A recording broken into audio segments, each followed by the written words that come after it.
呢幾年都有好多市民同我講，點解社會對各種問題都係爭持不休、內耗不斷？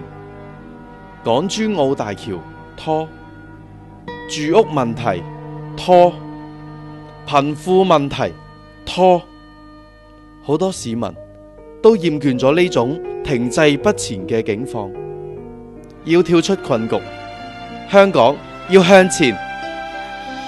我哋陳恒鑌團隊長期扎根喺地區，用心服務市民，希望進入立法會，為香港注入新力量、新思維，與你齊心向前。